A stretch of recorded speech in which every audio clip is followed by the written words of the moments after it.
Hello నమస్తే welcome to Suman TV. ప్రస్తుతం మనతో పాటు క్యూపీఎఫ్పీ సాయిరామ్ గారు ఉన్నారు. వీరితో ఈరోజు కొన్ని విషయాల గురించి మనం ఈరోజు చర్చిద్దాం.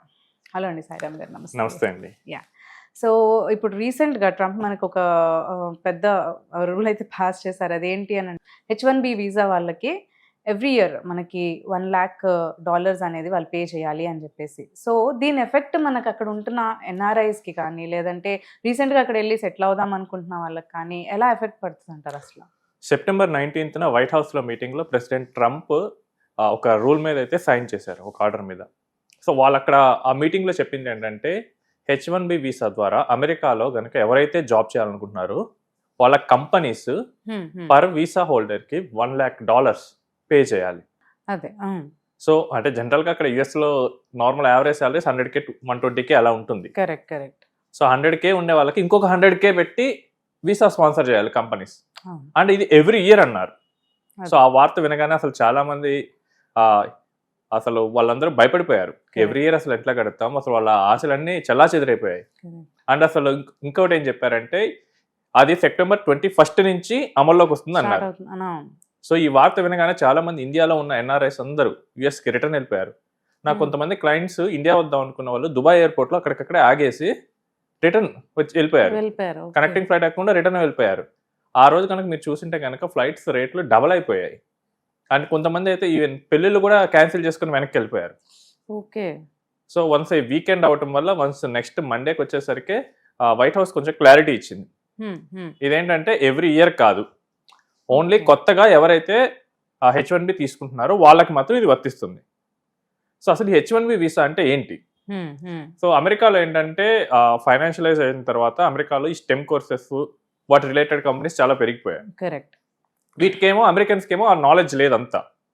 సో గ్లోబల్గా ఉన్న టాలెంట్ ఏమో అమెరికాలో తీసుకురావాలంటే కనుక ఈ H1B వీసా అనేది ఒక రూట్. సో H1B వీసా ద్వారా అమెరికాలో లేని టాలెంట్ని ఫర్ ఇండియాలో ఉండొచ్చు, చైనీస్లో ఉండొచ్చు, వీళ్ళ ద్వారా తీసుకునేవాళ్ళు. వీళ్ళకి స్పాన్సర్ చేసే వీసా H1B వీసా. సో ఈ H1B వీసాలో చూసినట్లయితే కనుక 72% ఇండియన్సే ఉంటారు.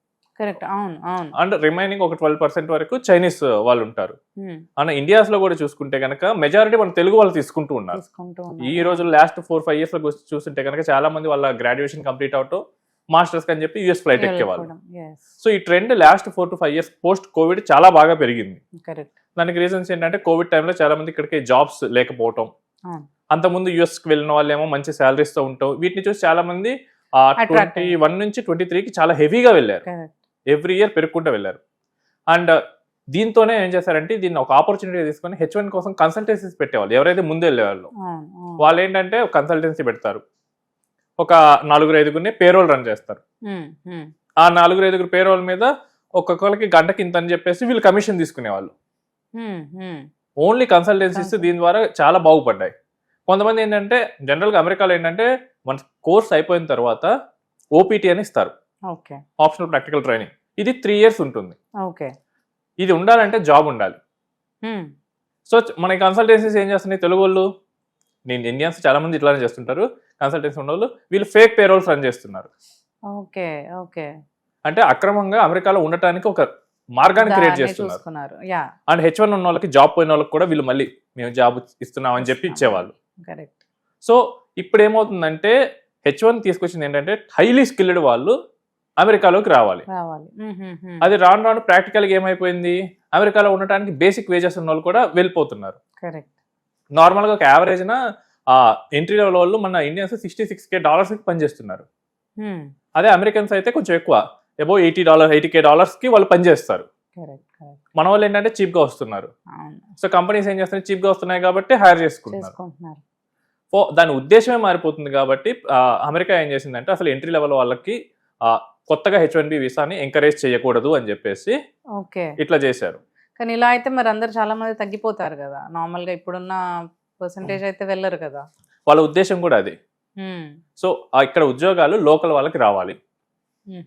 హైలీ స్కిల్డ్ వాళ్ళకి పెద్ద ప్రాబ్లం లేదు, ఎందుకంటే వాళ్ళకి మేనేజ్మెంట్ లో ఉండేవాళ్ళు, VCs గా ఉండేవాళ్ళు, డైరెక్టర్స్ లెవెల్లో ఉండేవాళ్ళు, సీనియర్ ప్రాజెక్ట్ లో ఉండేవాళ్ళు, వాళ్ళకి ఏంటంటే హై స్కిల్ ఉంటుంది కాబట్టి వాళ్ళకి 400K 500K పే చేస్తారు. మా అయితే కంపెనీస్ అగ్రిమెంట్ పెట్టుకోవచ్చు, నేను 3 years H1B స్పాన్సర్ చేస్తాను, $1 lakh పే చేస్తాను, ఎవ్రీ ఇయర్ నీ సాలరీ కట్ చేసుకుంటాను, అట్లా చేయొచ్చు. బట్ ఎంట్రీ వాళ్ళకి, మిడ్ లెవెల్ వాళ్ళకైతే ఇమీడియట్ గా ఎఫెక్ట్ ఇప్పుడు పడుతుంది. చాలా స్టాప్ అయిపోతాయి అయితే, ఇక్కడ నుంచి వెళ్ళాలనుకునే వాళ్ళు చాలా మంది ఫిల్టర్ అయిపోతారు అయితే. అసలు కంపెనీస్ కి అసలు వయబుల్ కాదు.